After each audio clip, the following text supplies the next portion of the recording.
Hey folks, it's Marvin Cash, the host of the Articulate Fly, and we're back with another Western North Carolina fishing report with Dale Collins of Tuckaseegee Fly Shop. How you doing, Dale? Doing good, Marvin. Just unpacking the gear from a nice afternoon out on the fly trail. Yeah, well, there you go. It's kind of funny. I always look at your weather, and I mean, it's crazy. I think you're going to be, like, in the next 72 hours, you're going to be 80 degrees, and a couple days after that, they're calling for snow. Yeah, you've got kind of the tail end of winter fighting with spring, and some days one wins, and the next day the other. So, it's still a little roller coaster, and this is that Dogwood Winter that we're kind of facing right now. So our dogwoods are starting to pop, and then we'll get a little shot of cold weather, and then they'll come back, and the next day will be warm, and they'll be full bloom. So. Which is fun because that's a sign that things are happening. You see those dogwoods blooming. So it's a good time. You just gotta kind of pick and choose your day. But like tomorrow, it's kind of looking dreary. But forecast is showing rain not starting until noon. So you've got the morning to fish, for the most part, and then throw streamers in the afternoon and have a good day of it. Yeah, there you go. And you got another fresh batch of fish, I imagine, too.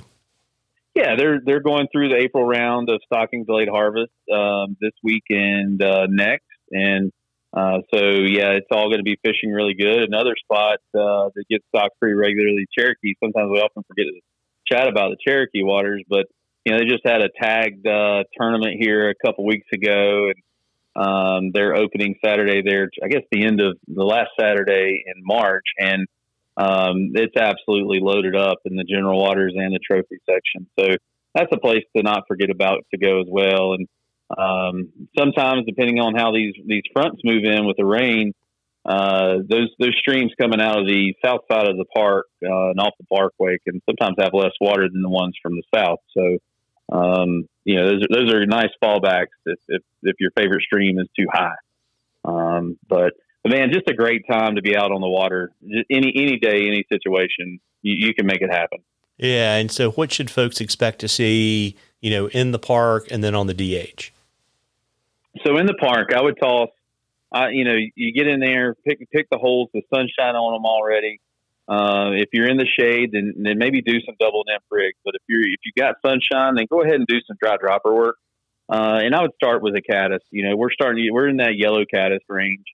And I may drop a 6X fluorocarbon to a number 18 zebra or a, France fly or Frenchie or something small, and something that picky fish aren't going to, second guess too much and partake there. If you're going to fish hatchery supported, I'd like dry dropper there too. I would actually go to a chubby Chernobyl there. I like a Royal. So it's got olive dubbing, like peacock dubbing, and then it's going to have a red dubbing there on the thorax, and then, of course, a real. So it's basically a really bright indicator. And then you're dropping a nymph underneath that according to your depth. Go a little, if you're fishing deeper pools, then go a little longer. But this afternoon, that sun was warm. We were pushing 70 degrees. We had wild fish hitting the chubby. So, it doesn't necessarily have to be a Smoky Mountain pattern to make it happen on some of these streams, but just a real diverse time to be on the water. Yeah, absolutely. And speaking of that, one of the great things about spring in the Appalachians is we get some really great hatches, and a lot of those bugs are pretty big. And we got a question, different bugs coming off. We've talked about blue-winged olives, March browns, blue quills, which fly should you pick, and what bugs should you target and why? Sometimes it can be very specific what they're zoned in on, and it may not necessarily be the specific bug, but a color. If you've got, let's say they're eating yellow caddis like crazy, and you just happen to have a yellow mayfly, well, throw the yellow mayfly because that color is probably going to be the key that they're watching anyway. But I think my favorite spring and fall fly for dry fly activity that kind of covers all the bases is that stimulator, particularly right now, the yellow stimulator. So it covers the caddis pattern, covers the stonefly pattern, and of course, the way it's vertically hackled there at the front end of that pattern is going to cover the mayfly look. So it kind of covers all your bases, and it floats a little higher, so you can drop larger nymphs underneath. Throw a hare's ear under there.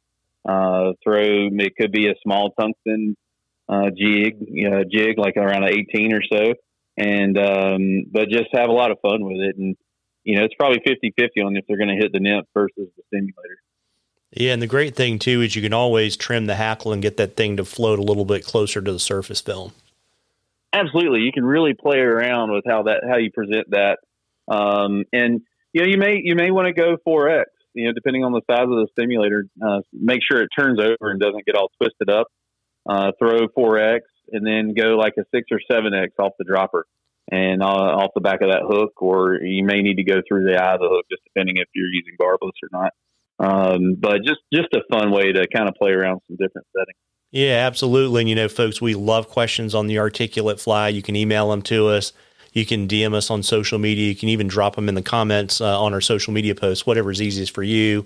If we use your question, I will send you some articulate fly swag, and we enter a drawing for something cool from the shop at the end of the season. And Dale, before I let you hop, I suspect since it's warming up, you've probably moved on to IPAs after a long day on the water. But that's right. Yeah, there you go. Do you have the keg at home, by the way? Nope. I retired that thing. I had to pace myself. there you go. Better to burn out than fade away, maybe. So you want to let folks know, your warm weather hours, locations, and all that kind of good stuff? Absolutely. Yeah. So we're open Monday through Saturday, 8 a.m. to 5 p.m. And of course, always online at tuckflyshop.com. You can book trips, or, if you need any gear picked up and shipped to your door, you can find it there as well. But downtown Waynesville at 110 Depot Street, and head further west to Silva. We're downtown there at 530 West Main, and then a little bit further west in Bryson City at 3 Depot Street with a big brown trout statue out front. So be glad to help anybody any way we can. Yeah, well, there you go. Well, listen, folks, you owe it to yourself to get out there and catch a few. Tight lines, everybody. Tight lines, Dale. You too, Marvin.